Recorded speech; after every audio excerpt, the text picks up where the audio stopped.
Hello and welcome to Starting Points, where one thing leads to another. Been looking at fossil collectors and fossils, and I have some things here for younger people that I wanted to share with you. Layne's book, Fossils Tell of Long Ago. Millicent Salsom, Sea Monsters of Long Ago. Julian May's They Turned to Stone. Then, here's a book by a person who did a lot of research, Layne Vander Flyer-Keller,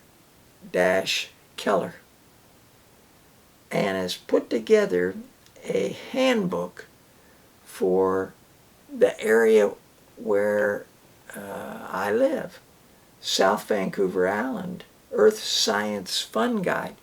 Lots of hands-on experiment things, maps of different parks and places where one can go. And one of them it tickled my funny bone. It said, "Walk across 25 million year old beach at East Soup Park." And we've been out to East Soup Park, and we've been to the Sydney, and we've been to Mount Doug that they've got maps for, and other areas in your local place. So some sort of guidebook. I mention it thinking that if your community doesn't have something, maybe they can join minds and create some resources and places to go. But probably that's been done in most areas. Nice to have.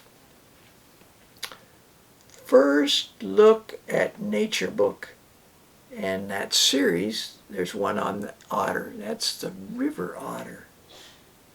And that's a lovely book by Angela Sheehan. Here's another book by Millicent Salsom, Benny's Animals. It's a science I can read book. So it's designed to be of a vocabulary that a child can read, and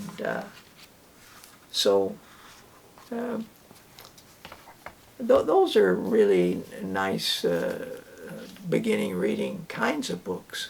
There's stories, of course, I can read with stories, and some with science. This book is one of the series of books that Joanna Cole and Bruce Dejan did. Man, were they clever. The Magic School Bus in the Time of the Dinosaurs. Well, the Magic School Bus has arrived back there, but I mean, there's a lot of information. I didn't start at the back of the book. The back of the book, there's just humor. It's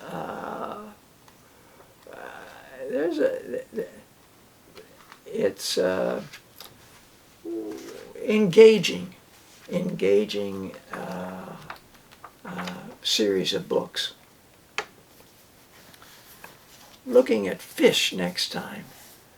Plenty of Fish, Millicent Salsom, Science I Can Read book, and the Stickleback Cycle, an Oxford scientific films. They took certain stills from the film and used them to make a very easy to read text, usually one line underneath explaining what's in the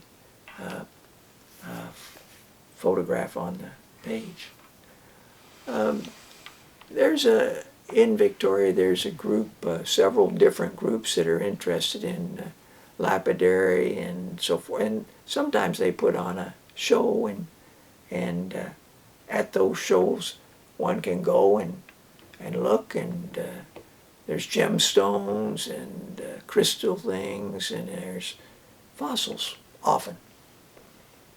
And I went only one time, and I found this amazing, almost a conglomerate of a big shell and another shell there. Down here, some sort of a tooth-like or bone-like piece. Little shell up here, and it's above something that looks like some sort of amazing shell, and various other little clusters of shells all over, and then there's the rest of that.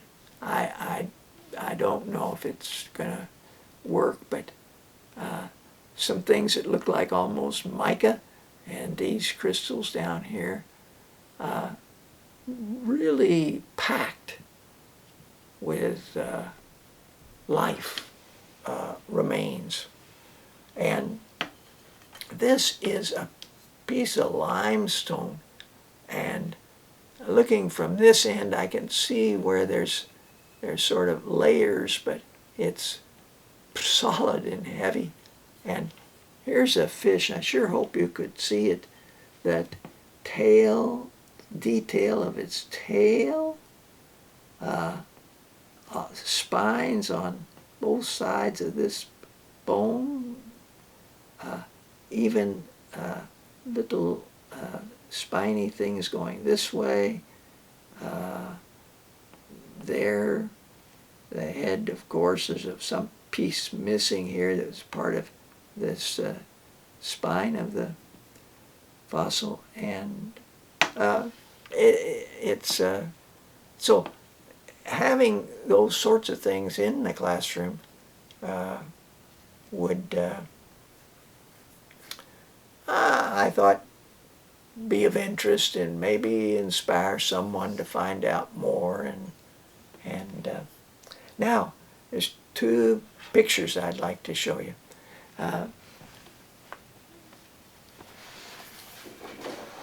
Last time I showed you the shrimp girl, and it was a postcard size. So I thought if I got something that like this, it would allow you to see it better. 1760, William Hogarth. What I was hoping would be that I'd be able to determine how she holds this huge platter where the shrimp are kept on her head. Is there some sort of structure? Is there something coming around that's being tied on? Is it just balancing? Don't have the answer, but that's all right. And this picture I'd like to leave you with something on the river otter. The last time I looked at the sea otter, and when this picture was up in the classroom, of course, I put them up there for students to enjoy, but I certainly enjoyed being able to look over and see close up the sea otter, sort of eye to eye. Well, until next time, thanks for coming, and bye for now.